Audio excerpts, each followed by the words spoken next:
Nesse vídeo eu vou ensinar você de forma simples e rápida a como criar gráficos no Python. Mas se você não sabe nada de Python, você chegou aqui e está perdido, eu vou deixar aqui no card e na descrição um link para um outro vídeo onde eu te ensino desde o básico a como instalar, introdução ao Python até análises mais avançadas. Então você pausa esse vídeo, assiste aquele primeiro e depois que você aprender, você volta aqui comigo. Então agora, sem enrolação, bora pro vídeo.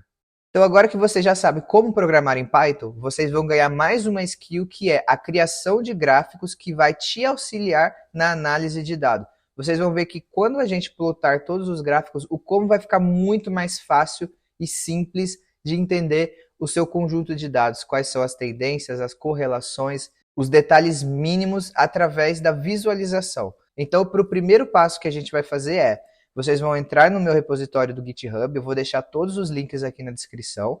E aqui vocês vão ver no tutorial Seaborn que nós temos 4 arquivos. Então o primeiro deles é o glossário da base de dados, que eu trouxe de uma maneira mais simples o que significa cada variável daquela base de dados, o que significa cada uma daquelas colunas e também os principais termos em inglês que a gente vai utilizar. Caso você não fale inglês, vocês vão ver o que significa data, o que significa kind, e isso vai facilitar muito na hora de você programar. O segundo arquivo é o que nós utilizaremos de fato, o arquivo em branco que iremos preencher aqui juntos.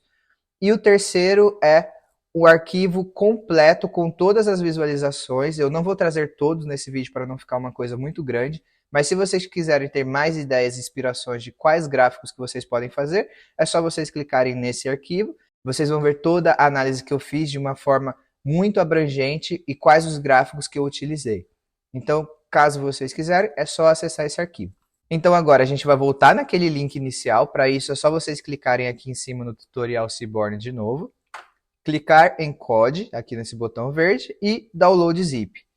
Então terminou o download, no meu caso está na pasta Downloads, e aí agora ele vem como zip, então a gente vai ter que extrair esses dados. Então para isso eu vou abrir o arquivo do Windows Explorer, vou em Downloads, tenho aqui o tutorial Seaborn, eu tenho a extração nativa do Windows, então simplesmente eu vou só abrir aquele arquivo, vou clicar para ir para a minha área de trabalho e vou arrastar esse tutorial para a minha área de trabalho. Quando a gente abre ele, agora nós temos as pastas necessárias para o nosso exercício. Agora que a gente já instalou os arquivos necessários, a gente vai instalar as bibliotecas para essa aula e também abrir o Jupyter Lab. Então, para isso, o que a gente vai fazer? Abrir aqui na aba do Windows, Anaconda Prompt, e aqui no Anaconda Prompt, vocês vão passar o comando de instalação, quem já viu a outra aula sabe como é pip install e o nome da sua biblioteca. Para essa aula, iremos utilizar matplotlib. Então, a gente dá Enter, ele vai instalar. No meu caso, como eu já tenho instalado, ele vai falar que já está pronto. E agora a gente vai instalar a segunda, que é pip install Seaborn. Ok? A gente dá Enter, espera instalar. No meu caso também já está instalado. Você pode ver Requirement Already Satisfied. E aí, para a gente abrir o Jupyter Lab, nesse caso a gente não vai utilizar o Jupyter Notebook, a gente vai usar o Lab. Como que a gente faria? A gente pode abrir o Anaconda aqui de novo e escrever, mas como a gente já está nele, a gente pode escrever aqui Jupyter, Jupyter, lembrando que é com Y, Lab.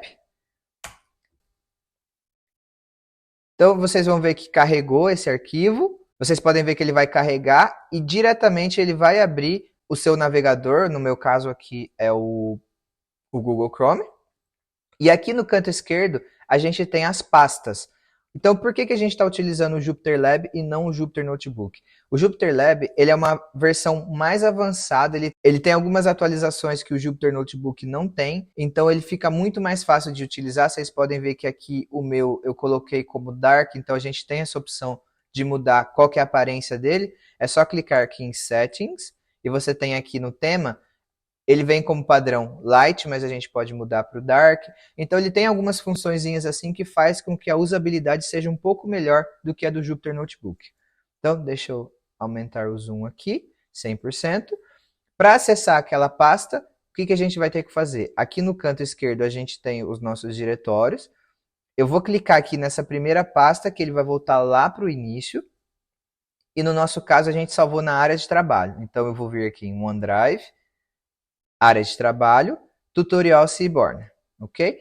E aqui a gente já pode ver que já tem os arquivos que iremos utilizar nessa aula. Então, o legal do Jupyter Lab é que a gente consegue abrir arquivos não somente que são do formato do Jupyter Lab. Eu tenho o glossário aqui, que ele é um TXT, e eu posso abrir ele, que ele vai mostrar para mim da forma que aquele arquivo está escrito. Então, se fosse um Excel, ele abriria aqui também. E o legal é que, diferente do Jupyter Notebook, que abriria uma outra aba e a gente precisaria ficar trocando entre abas, ele fica aqui na parte de cima. Então, se eu quiser abrir o meu código, que é esse, Prática Seaborn em branco, você pode ver que eles vão abrir dentro da mesma aba, só que em janelas diferentes. Então, eu consigo ver a minha base de dados e voltar para a minha prática do Seaborn, tudo dentro da mesma janela do Google Chrome.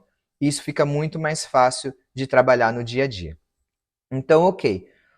Para vocês podem deixar aberto o glossário para entender do que se trata aquela base de dados, e também, se quiserem deixar aberto a prática do Seaborn completo para ter umas inspirações no dia a dia, vocês também podem fazer isso. O que iremos utilizar hoje é prática Seaborn em branco. Então aqui eu já deixei para vocês o link do Seaborn.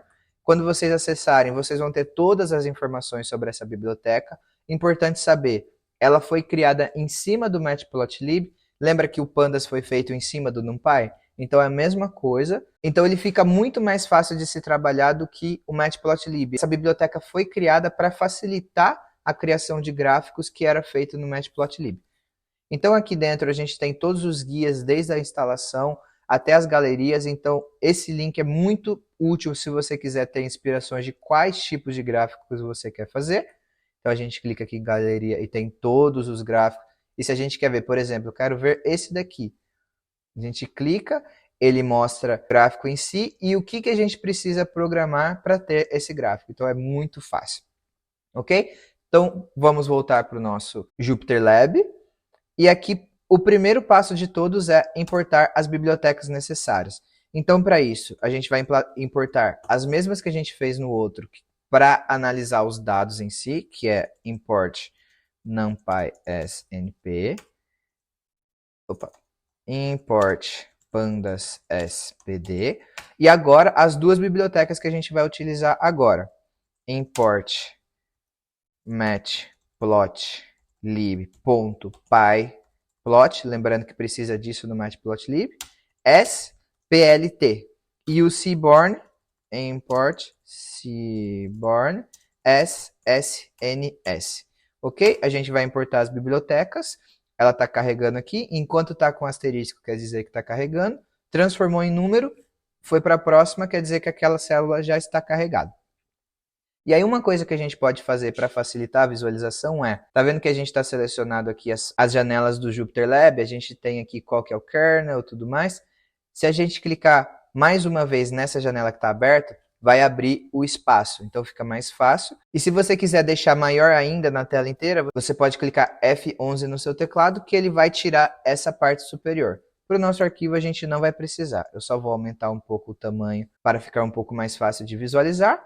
Então a gente já importou as bibliotecas necessárias, então agora nós iremos importar as bases de dados que utilizaremos nesse exercício. Então o primeiro de todos vai ser o Titanic.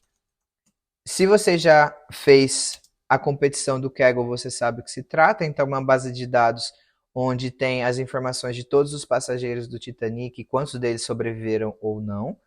E o legal do Seaborn é que essas bases de dados já estão importadas dentro da própria biblioteca.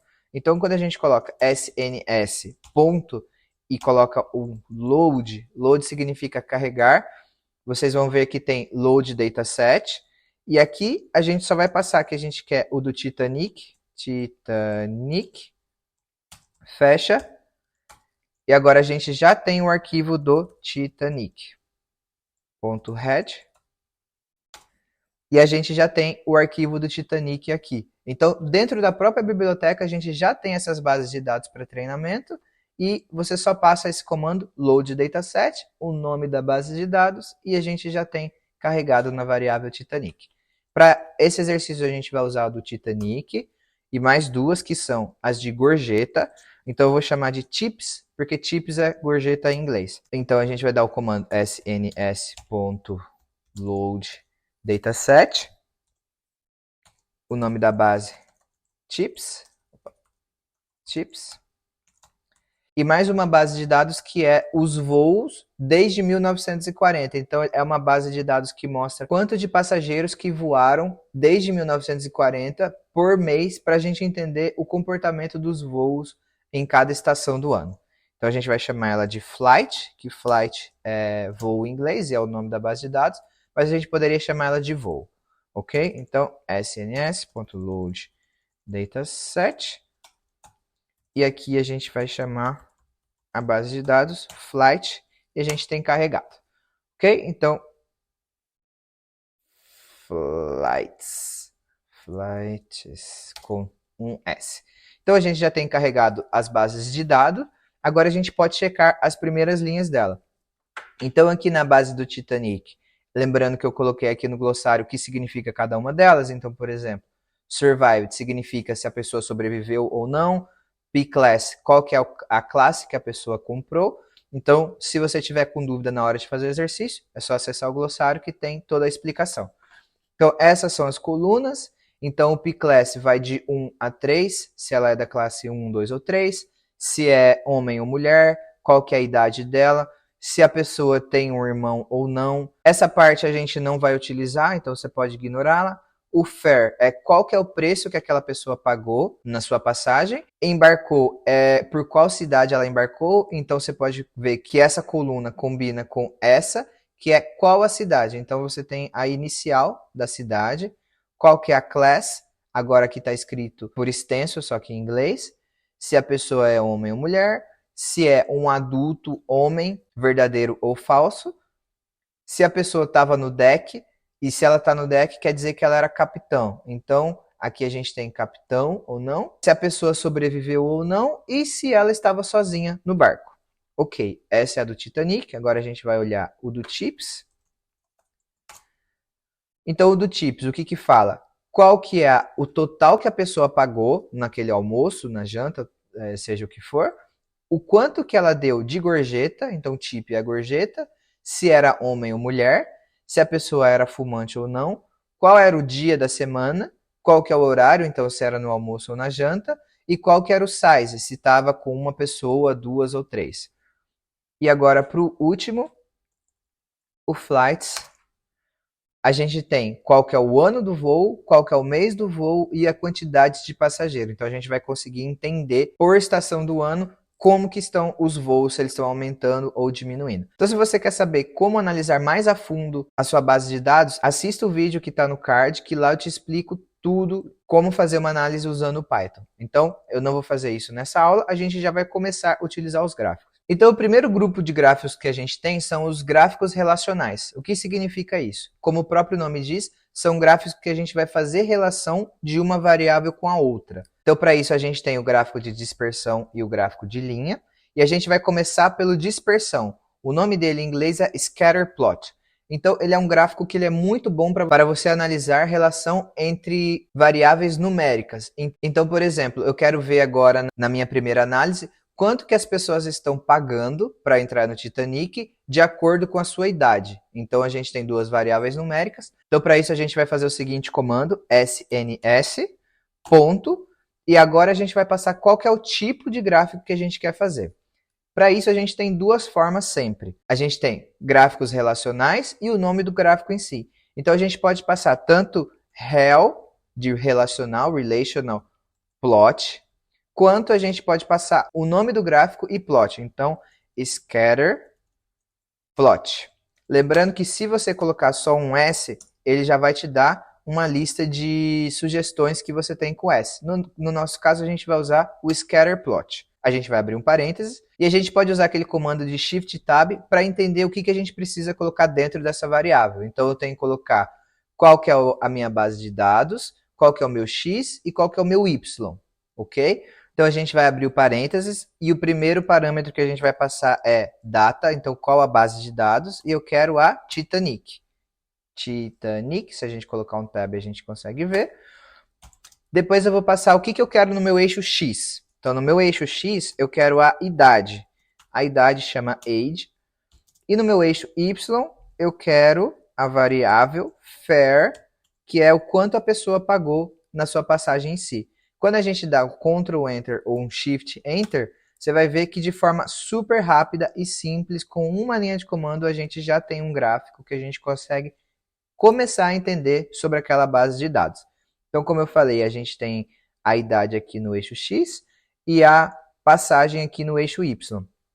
E aí a gente consegue ver por pontinho cada pessoa, o quanto de idade que ela tinha e o quanto ela pagou. Então, por exemplo, se você olhar aqui em cima, essas duas pessoas, elas tinham em torno de 35 anos, 36, e pagaram uma média de $500 naquela passagem. Já essa daqui tinha 63, mais ou menos, e pagou 270. Porém, ainda não fala muito. A gente vai começar a abrir mais detalhes para entender sobre essa base de dados.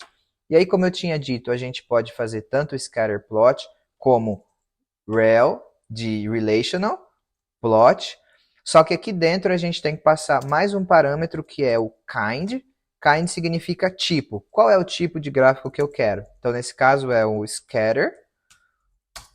E quando a gente dá Ctrl Enter, você vai ver que ele cria exatamente o mesmo gráfico. Então, a gente pode fazer tanto pela categoria e passar o tipo, quanto colocar o tipo aqui no começo. Ok, então a gente pode fazer das duas formas, mas aí aqui eu vou apagar e vou voltar para scatterplot. Então, scatterplot. Ok, mas feito isso, vamos dizer que eu achei que esse gráfico ficou muito grande, ou ele ficou muito pequeno e eu quero aumentar. Como que a gente muda o tamanho? Simples, a gente vem aqui para a linha de baixo, a gente vai passar o comando PLT. Lembra que no começo do vídeo eu disse que o Seaborn é criado em cima do Matplotlib? E no começo também eu fiz Matplotlib SPLT? Esse é um comando do Matplotlib para aumentar o tamanho do gráfico do Seaborn. Então, para isso, a gente vai passar PLT, ponto, figure, abre um parênteses, e dentro do parênteses a gente vai escrever fig size. E aí o fig size significa tamanho do gráfico em si. Dentro do fig size a gente vai passar um sinal de igual, abre um outro parênteses, e a gente vai passar o tamanho dos dois eixos. Então, quanto que eu quero pelo eixo X e quanto que eu quero do Y. Então, eu quero um gráfico de 5 por 4. A gente fecha o parênteses, fecha o outro do PLT figure, e aqui em cima a gente vai copiar o mesmo código que a gente passou antes e colar e rodar. Então você pode ver o tamanho desse aqui de cima e agora o tamanho desse aqui de baixo. Então se a gente quiser modificar o tamanho do gráfico, é só passar figure e o fig size e qual que é o tamanho que eu quero. Porém, isso não vai alterar de todos os gráficos. Se eu rodar esse código aqui de cima de novo, você pode ver que ele está do mesmo tamanho. Se eu quiser que esse fique do mesmo tamanho, a gente vai aqui, copia, cola aqui em cima, e agora você pode ver que os dois estão do mesmo tamanho. Aí, ok, vamos supor que a gente quer mudar o estilo desse gráfico. A gente não está gostando porque ele está muito claro, ou a gente quer colocar umas linhas de grid para ficar mais fácil de identificar cada um dos números. Como que a gente faz isso? Então, aqui no comando de baixo, a gente vai passar sns.set. Set quer dizer que você vai setar, você vai escolher um estilo para aqueles gráficos de todo o seu notebook. Então, a gente passa set underline, e aqui você tem set color code, set context. Para isso, a gente vai colocar set theme, que a gente vai passar alguns parâmetros que não é só a cor ou estilo, a gente vai passar tudo junto. Então, a gente abre um parênteses, e aqui dentro do set theme eu quero passar um estilo diferente. Por padrão, ele vem como white. Então, eu vou colocar, por exemplo, white aqui no style. E vou colocar de novo o mesmo comando do gráfico de cima. Você pode ver que ele não vai mudar nada. É exatamente o mesmo estilo. Porém, se eu coloco white grid, você vai ver que ele adiciona umas linhas de grid que vai ficar mais fácil de você identificar. Então, por exemplo, eu tenho de 0 a 10 e de 0 a 100. Eu sei que dentro desse quadrante é 0 a 100 e de 0 a 10. Fica mais fácil de identificar. Mas não quero o white, eu quero dark. Eu quero uma cor mais escura. Eu também posso mudar o estilo. E você pode ver que o fundo tem um azul um pouco mais escuro. E se eu quiser adicionar umas linhas de grid, eu também posso colocar Dark Grid. Ok. Feito isso, a gente pode mudar o contexto também. O contexto significa onde eu vou sempre visualizar esses gráficos. No nosso caso, no notebook. Então eu vou passar Context e dentro de Context, Notebook. Inclusive você pode deixar isso como padrão. E agora a gente consegue mudar também a paleta de cores desses gráficos. Então eu passo o parâmetro palette e dentro dele a gente tem umas opções. Se você vier no site do Seaborn, aqui em tutorial Choosing Color Palette e Qualitative Color Palettes, a gente tem quais que são as combinações de cores que a gente pode utilizar. Eu gosto bastante dessa Dark, então vamos colocar ela aqui na paleta. Dark. E olha como que o gráfico fica diferente. O azul está mais escuro, você tem as linhas de grid, e aqui no fundo você tem um azulzinho escuro também. Eu gosto muito mais desse do que ele vem por padrão. Mas a gente pode mudar também. Vamos colocar, por exemplo, Color Blind. Aqui a gente troca por Color Blind. Color, faltou um R. Blind. E aqui ele fica um azul um pouquinho mais escurinho, tipo um azul meio verde, um azul oceano, não sei como se chama. Mas para o nosso caso eu vou deixar como dark, porque é o que eu acho mais atrativo. Galera, vocês viram como que é fácil criar um gráfico aqui. Simplesmente com uma linha de código você consegue criar um gráfico sensacional igual a esse, consegue mudar a cor, mudar o tamanho. Então se essa dica te ajudou de alguma forma, já deixa o like para fortalecer no canal e bora continuar com o nosso tutorial. Ok, agora que a gente já mudou o tamanho, a gente já sabe como mudar o estilo, agora vamos começar a identificar padrões dentro da nossa base de dados. Então vamos começar a colocar mais parâmetros naquele comando. Então, nós podemos passar o Who para identificar as categorias dentro daquele gráfico. Então vamos colar aquele mesmo código que a gente tinha feito antes, vamos abrir uma vírgula e colocar Who. Who significa a categoria. Eu quero ver as idades, porém eu quero que divida em categorias. Eu quero ver a idade e o quanto pagou, porém por sexo, por exemplo. Então eu quero ver por sexo. Você pode ver que ele já adiciona automaticamente uma legenda aqui no canto superior, onde o azul é o male e o laranja é o female. E agora você já consegue ter um pouco mais de ideia do que está falando naquela base de dados. Então, ó, onde tem ponto laranja é mulher, onde tem ponto azul é homem. Então a gente consegue ver que as duas pessoas que pagaram o maior valor no ticket são homens. Porém, se você olhar na média aqui, parece que as mulheres pagavam um preço um pouco maior do que os dos homens. E aqui embaixo você tem uma concentração bem grande de homens. Ok, beleza, a gente tem isso. Agora a gente pode ver também, ao invés de ver por sexo, vamos ver por classe. Como que está sendo isso? Então, P class. Ok, então faz sentido, ó, tá vendo? Onde tem essa cor bem clarinha, quase que um branco, é a classe 1. Ou seja, a classe 1 é bem mais cara do que as classes 2 e 3.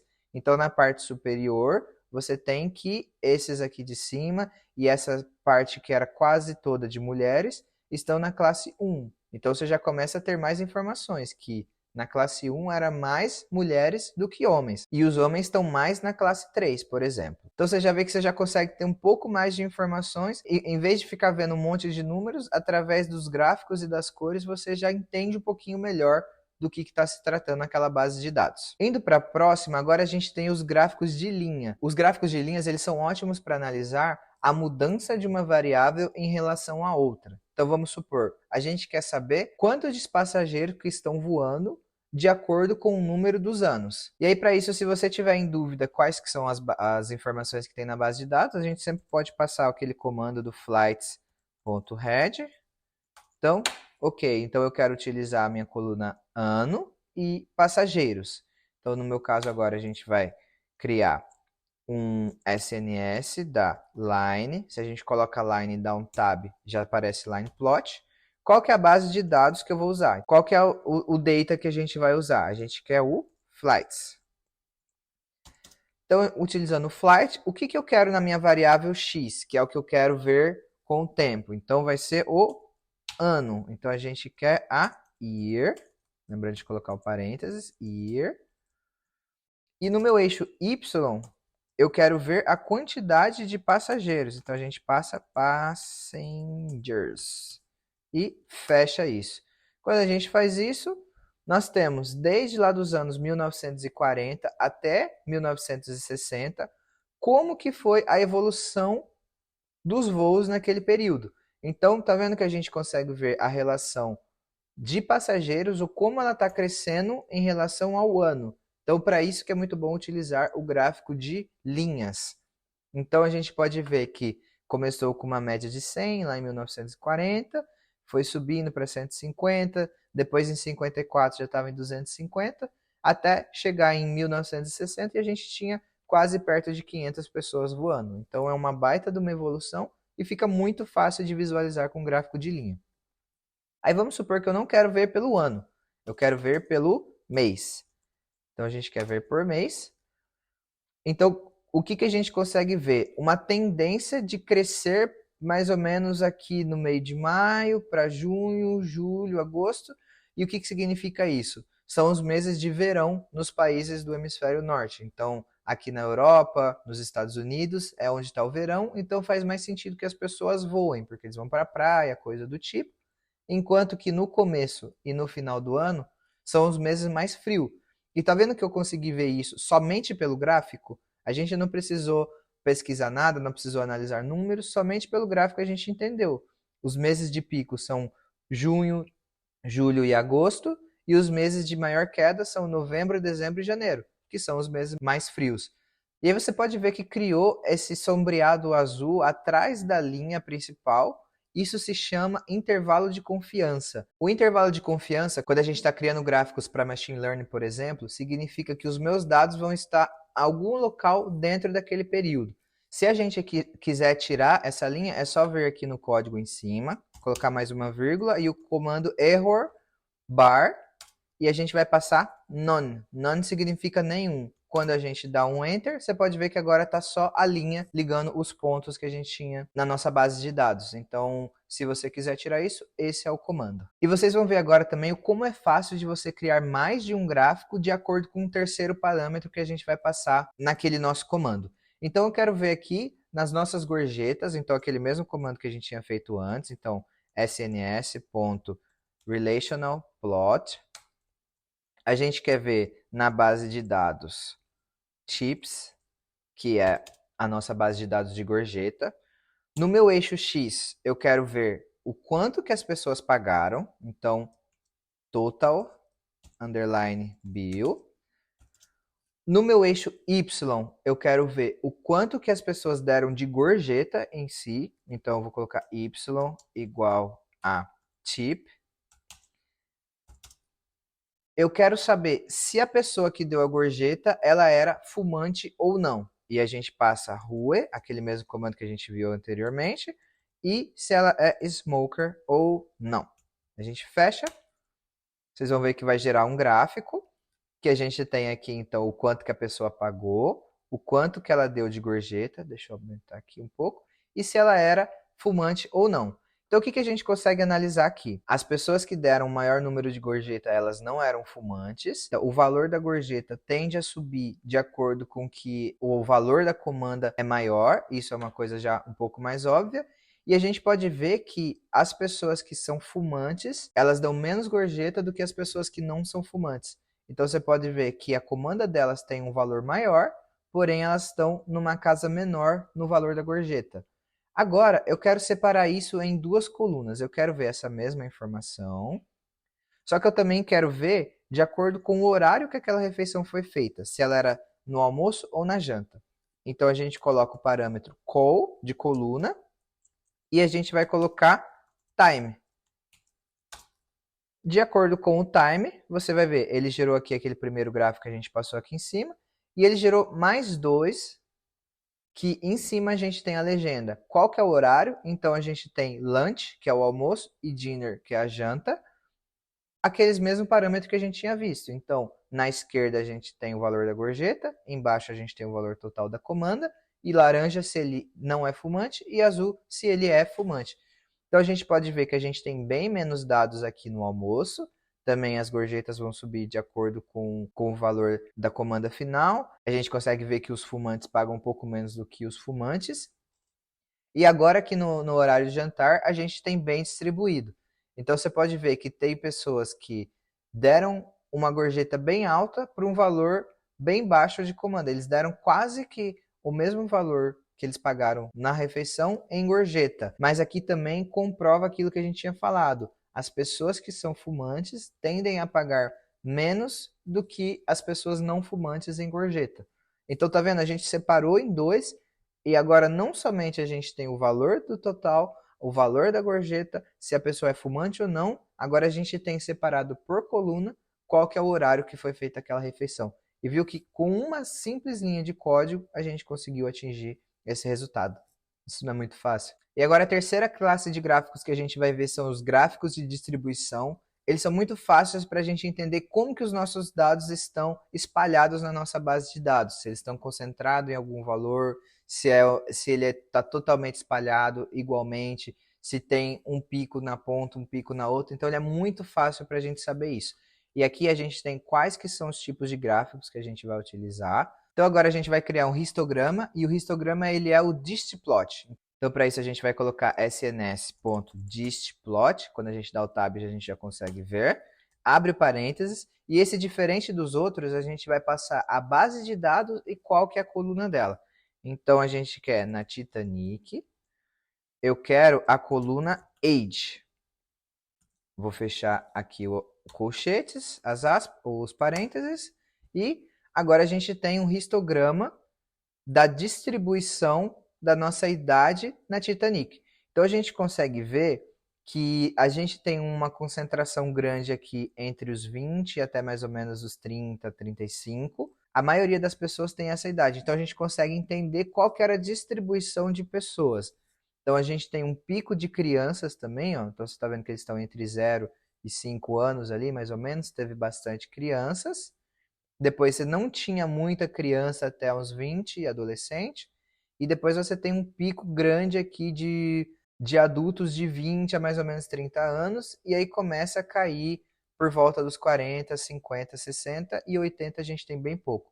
Então a gente já consegue entender a distribuição das nossas pessoas naquela base de dados. Então uma outra forma da gente usar um histograma é para plotar contagens de dados categóricos. Então os dados categóricos, assim como o dia da semana, a gente consegue ver qual que é a distribuição na nossa base de dados para saber, por exemplo, qual dia que teve mais clientes no nosso restaurante. Então para isso a gente vai usar a base de dados type.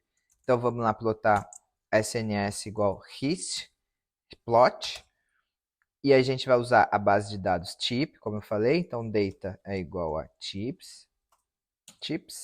E no meu x eu quero o dia da semana. Então x vai ser igual a day. Fecho esse parênteses. A gente consegue ver por dia da semana quanto. Aqui ele faz uma contagem. Você pode ver que no y ele faz uma contagem.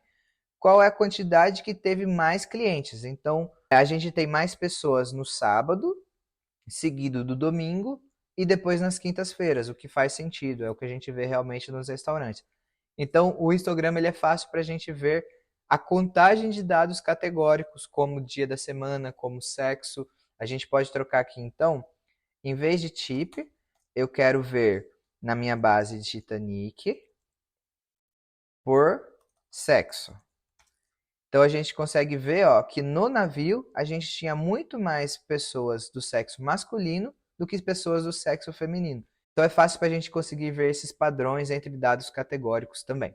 E aí, conforme a gente tinha visto nos outros gráficos, aqui no histograma a gente consegue ver também mais parâmetros. Então, não somente eu quero ver a idade e o sexo, mas eu também quero ver a qual classe que ele pertence. Então vamos lá, sns.histplot da minha base de dados do Titanic. No meu eixo X, o que eu quero ver? Eu quero ver, então, age. E eu quero ver a categoria dividida por classe. Então, eu vou passar aqui na minha rua. Eu quero ver por P-class. Então, a gente consegue ver agora que não somente a gente tem uma distribuição das idades, mas a gente tem aqui em cima também uma legenda da classe que aquela pessoa foi para o Titanic. Então, o que a gente consegue ver? Na classe número 1, que são os valores mais claros, a gente tem uma média que vai dos 20 até os 60 anos. Então, faz bastante sentido. Geralmente, as pessoas mais velhas têm mais dinheiro, então as pessoas mais velhas estão indo na primeira classe.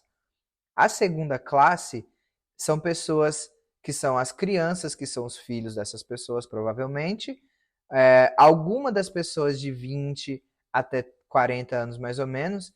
E todo o resto da classe 3, a gente tem desde crianças até mais ou menos os 30 anos.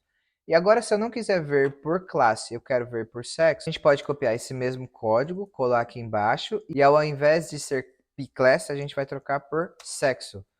Então, o que a gente consegue ver aqui agora? Então, essa cor mais escura significa que o laranja está por trás, então aqui seriam as mulheres. O que a gente consegue ver? Que tinha muito mulheres mais novas do que homens, e os homens são mais velhos. Então, aqui a gente tem quase que nada de homem mais novo. Aqui a distribuição de mulheres entre 15 e 20 anos até mais ou menos os 25 era maior, e depois começa a ficar maior a distribuição de homens. Então, o que a gente conseguiu entender? Que tinha a maioria das pessoas mais velhas na primeira classe, as pessoas mais novas estavam na segunda e terceira, e que as mulheres são mais novas e que tinha mais homens mais velhos. Então a gente consegue utilizar o histograma dessa forma. E agora, indo para a parte final desse vídeo, a gente tem os dados categóricos, que, como o próprio nome diz, ele facilita na hora de ver os dados em categorias. Então a gente tem alguns exemplos dos gráficos de barras, os gráficos de contagem. Para hoje a gente vai utilizar o exemplo do gráfico de barras. Então, o que a gente vai fazer? A gente vai passar SNS.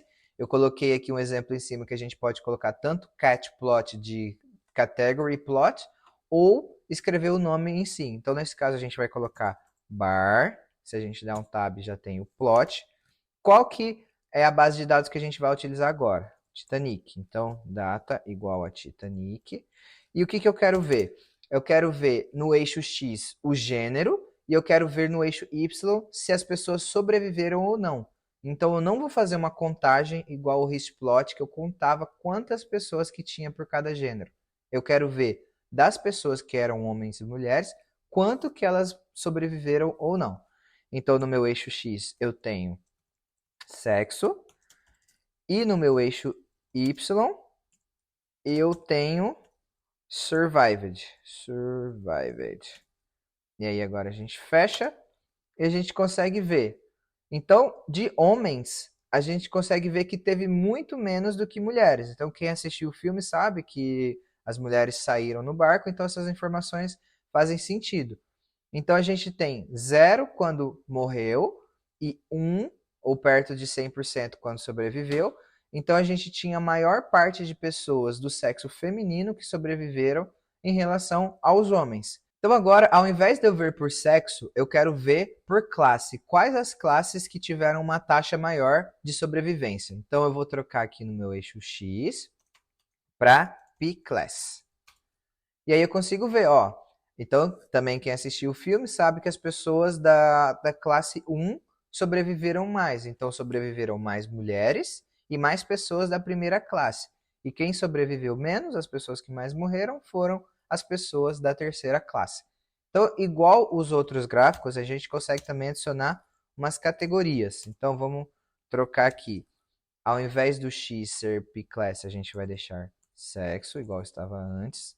E aqui na categoria, a gente vai colocar o P-Class. P-Class. E aí agora a gente consegue ver, ó, ele divide em duas barras de homem e mulher. E nessas duas barras, dessas duas categorias, ele separa em 3 categorias que é por classe. E aí comprova aquilo que a gente tinha falado. Sobreviveram muito mais mulheres e sobreviveram muito mais mulheres da primeira classe e da segunda do que da terceira. E sobreviveram alguns homens, e dos homens que sobreviveram mais eram os homens da primeira classe.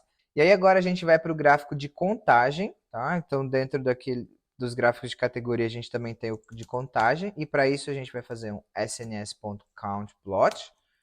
Então, o que eu quero fazer com o meu countplot? Eu quero ver os dias da semana por horário que mais tiveram pessoas no meu restaurante. Então, na minha base de dados do Tips. Eu quero ver no meu eixo X, eu quero ver por dia. E aí a gente vai fazer uma contagem dos dias. Então, ok, a gente já tinha visto isso antes, que no sábado e no domingo era o dia que tinha mais pessoas. Porém, eu quero ver por horário também. Então, eu quero ver por rua, onde o time era almoço ou janta. Então, o que ele mostra? Separa por azul em almoço e o laranja em janta. Então, você pode perceber que nesse restaurante você quase não tem público nas sextas-feiras e almoço você tem praticamente só na quinta. Ele fica aberto na janta, mas praticamente as pessoas não vão. E as pessoas vão lá jantar no sábado e no domingo. E principalmente no sábado. Então é isso, galera. Vocês viram como que fica muito mais fácil vocês analisarem as suas bases de dados através de plotagem de gráficos. Fica muito mais fácil e muito mais intuitivo. Vocês não precisam esmiuçar cada um dos números para entender o que se trata, mas somente com a correlação de uma variável com a outra através de um gráfico, você conseguiu tirar um insight daquela sua base de dados. Então, novamente, se esse vídeo te ajudou de alguma forma, eu peço que você deixe o like. Não se esqueça de se inscrever também, isso vai dar uma força enorme. A gente está no começo do canal, então isso vai incentivar que a gente traga sempre mais vídeos como esse. E é isso, ativa o sininho para não perder os próximos tutoriais. Espero que vocês tenham gostado. Aquele salve do Calvo e é nóis. Até a próxima.